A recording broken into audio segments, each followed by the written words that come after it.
Oke, Assalamualaikum warahmatullahi wabarakatuh. Ahlan wasahbikum fi hadal video. Oke, pertama-tama saya perkenalkan diri dulu. Nama saya Inetika Seda Tauhid dengan NIM 20219080 dari PBAC.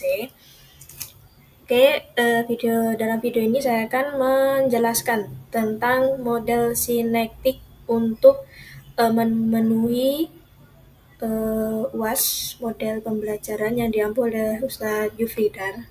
Oke, langsung saja model sinektik. Oke, pengertian dari model sinektik ini yaitu yang pertama dari Chandrasekaran, yaitu kata sinektik berasal dari kata Yunani synectics, yaitu synetics yang berarti mengumpulkan dan menyatukan unsur-unsur yang berbeda dan tampaknya tidak relevan. Teori sinektik diterapkan untuk mengintegrasikan pendapat beragam individu ke masalah yang menyatakan masalah dan memecahkan masalah. Oke, kemudian yang kedua yaitu dari Abdurrahman dalam buku Olah Hairullah, yaitu sinektik adalah model mengembangkan kreativitas untuk memecahkan masalah dengan melatih individu untuk bekerja sama mengatasi problem sehingga mampu meningkatkan produktivitas. Oke. Kemudian menurut Joyce, yaitu siswa mampu memecahkan masalah problem solver dan untuk mengembangkan produksi product development sehingga tumbuh kreativitas dalam siswa untuk mengatasi permasalahan yang terjadi. Oke, kemudian yang terakhir dari Karimah, model sinektik adalah model pengajaran yang berorientasi pada pengembangan diri individu yang sangat berfokus pada pengembangan psikologi dan kreativitas individu. Oke. Kemudian pandangan yang mendasari model sinektik adalah yaitu dikutip dari Gordon dalam buku Dahlan 1990, yaitu kreativitas merupakan kegiatan sehari-hari. Nah, menurut pandangan ini umumnya kita beranggapan bahwa proses kreativitas itu adalah sebuah pekerjaan yang luar biasa. Padahal kreativitas itu merupakan bagian dari kegiatan kita sehari-hari dan berlangsung seumur hidup. Nah, model ini dengan maksud kreativitas merupakan kegiatan sehari-hari ini adalah untuk meningkatkan kemampuan memecahkan masalah, ekspresi kreatif, empati, insight, dan dalam hubungan sosial yang menekankan bahwa ide-ide bermakna meningkatkan aktivitas kreativitas. Nah, kemudian yang kedua yaitu proses kreatif tidak selamanya misterius. Nah,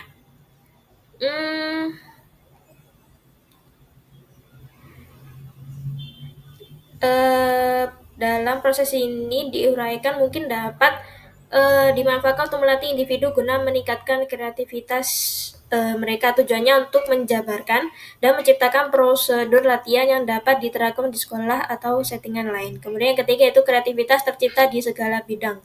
Oke, ide ini sangat bertentangan dengan keyakinan umum bahwa kreativitas itu terbatas hanya dalam bidang seni. Akan tetapi padahal kreativitas itu bisa tercipta di segala bidang, yaitu seperti bidang sains, kemudian pembuatan mesin, dan lain sebagainya. Kemudian terakhir peningkatan berpikir kreatif individu dan kelompok sama.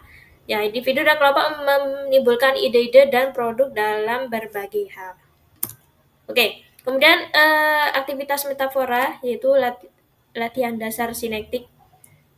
Yang pertama yaitu analogi personal. Nah, analogi personal ini menuntut siswa atau peserta didik untuk berempati kepada atau terhadap ide atau objek yang dibandingkan. Nah, analogi personal sangat menekankan pada empati peserta didik.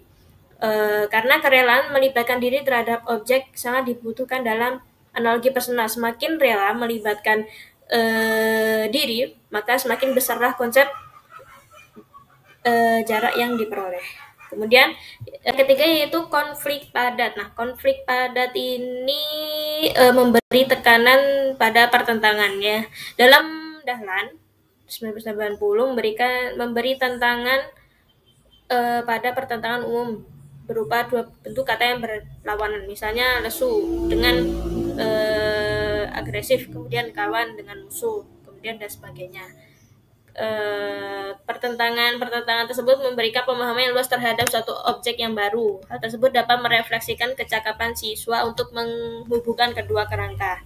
Nah, ini penting sekali untuk model pembelajaran sinektik yang latihan dasar di 3 ini, yaitu analogi personal, analogi langsung, dan konflik padat. Nah, kemudian kita langsung ke tahap-tahap model pembelajaran sinektik. Nah, model pembelajaran sinektik ini juga termasuk pembelajaran yang baru ditemukan, baru dikembangkan, karena model pembelajaran ini juga masuk ke model pribadi siswa. Nah, tahap-tahapnya itu ada 2, yaitu yang pertama, menciptakan situasi yang baru.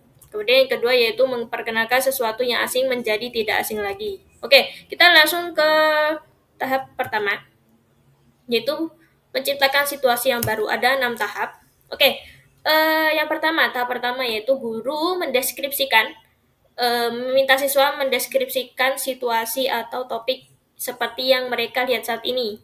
Kemudian yang kedua yaitu analogi langsung. Nah, siswa menganalogi langsung dan memilih untuk mendeskripsikannya lebih jauh. Kemudian yang ketiga yaitu analogi personal, yaitu siswa menjadi analogi yang telah mereka pilih dalam tahap kedua yang tadi ya. Kemudian yang keempat, penekanan konflik. Nah, siswa mengambil deskripsi dari analogi langsung dan analogi personal untuk mengusulkan beberapa analogi konflik dan memilih salah satunya. Kemudian yang kelima yaitu analogi langsung. Nah, siswa membuat dan memilih analogi langsung yang lain yang didasarkan pada analogi konflik padat dan dari tahap keempat.